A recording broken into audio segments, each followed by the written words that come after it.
So we're moving on now to developments in the country and how to get a solution. What strategies can we possibly adopt to sort all of this? Have we been there, done that? What more can be done? We've got Ezekiel Nya-Etok joining us here today. He's an architect. He's the DG, Nigeria First Project, and also steering committee member, National Consultative Front. Good morning. Thank you for coming on today. Good morning. Thanks for having me. Well, as you may be aware, different things playing itself out in the polity. Of course, people have different perspectives concerning what's going on. But just trying to, get your perspective on how should we be approaching these kind of things? I mean, at what level, structure, institution, what exactly? First, thank you for having me, and I want to thank Channels. I can never thank you enough, because every morning Nigerians really come to be enlightened on what's going on, get perspectives and things like that. It's very helpful. Without this medium, there would have been a lot of ignorance. That's number one. Number two, we have two sets of people that come here. We have politicians in any guise, professionals, stuff, and we have nationalists. Some of them are politicians as well, but their perspectives is more on how can we get this country moving. The politicians come to give us perspectives to enhance their position on politics and power. This morning, I want to, as much as possible, appeal to the concerned Nigerians who are nationalists, who are concerned about what's going on. These are people who know that there's a line between governance and politics. Politics is a process that takes you into the governance platform. When you get on the governance platform, which is the management of the resources of the people, you cannot but be professional. Anything short of that, you cannot get the desired result. If you get a politician into a cockpit, sooner or later, that aircraft will crash, even if he's a pilot, if he's politically inclined. But if you get a professional pilot into the cockpit, even in bad weather, he will know how to stabilize the aircraft. Now, government is not what you dash people. It's not what you reward people with, whether at the lowest level, which is local government governance. Governance is something you recruit the best. It's like a bank. It's bigger than a bank. It's more serious than a bank, where you recruit people to manage the resources of the people for the larger interest of the generality of the people. If we have this mindset, then the very first thing that we look at is the recruitment process of our leaders. We, Chamberlain, you and I, and our brother, we cannot as much as imagine that anybody can come into Channels and run the station. You can't. Even as enlightened as I am, you won't like me to be the one that runs the station, because the media house is different from an architectural firm. The dynamics that operate it, there are things you will not accept, because if you put that up, it will disenfranchise your populace, those who believe in you. The same thing with government and governance. Why do we think that anybody can be a councillor? Anybody can be a governor, assemblyman, state, national, or local, or worse still, a governor or a president? There must be certain criteria that must be put in place for us to properly profile the recruitment of what you may call the CEO for the Nigeria project. Without that, we will not have a country. It's getting worse and worse and worse by the day. Are you saying the criteria should be different from what we already have? I mean, there's a criteria for running for president, governor. I mean, there are minimum standards. I'll tell you the criteria. Well, 3. Should have a minimum of a school set. It should be a Nigerian, and it should belong to a party. That cannot be the criteria. But that's law. That's law. That cannot be the criteria for you to run a country like Nigeria. We've got to wake up. Every Nigerian has to come to terms with the fact that this can no longer be the criteria. As of today, what we are clamoring is north or south. North or south. Okay? Party, APC, PDP.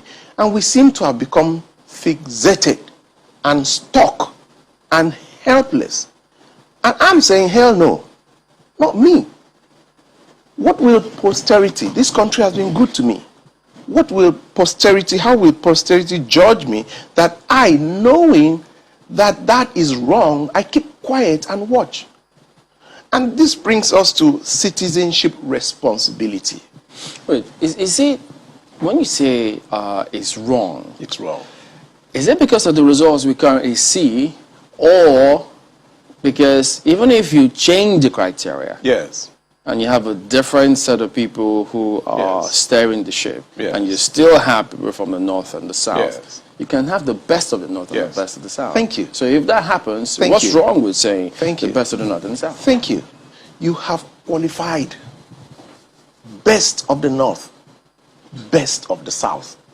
Let me give you a very little illustration. Football.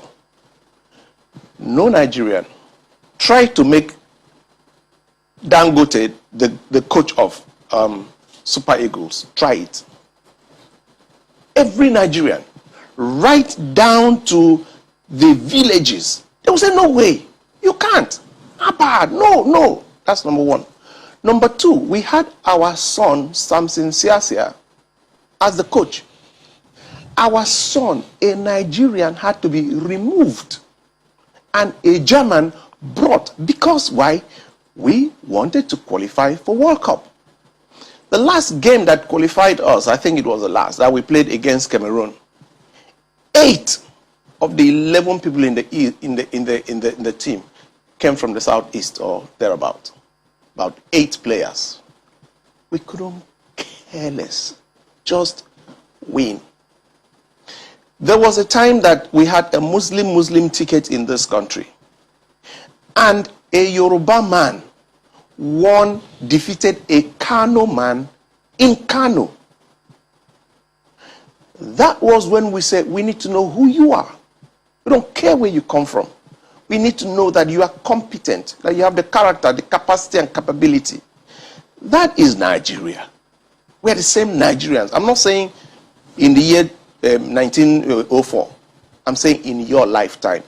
Talk about MK or Abiola. I believe that somehow, I think 2 of you must have been born around that time anyway. But what I'm saying is that this country, we are not daft. We are not stupid.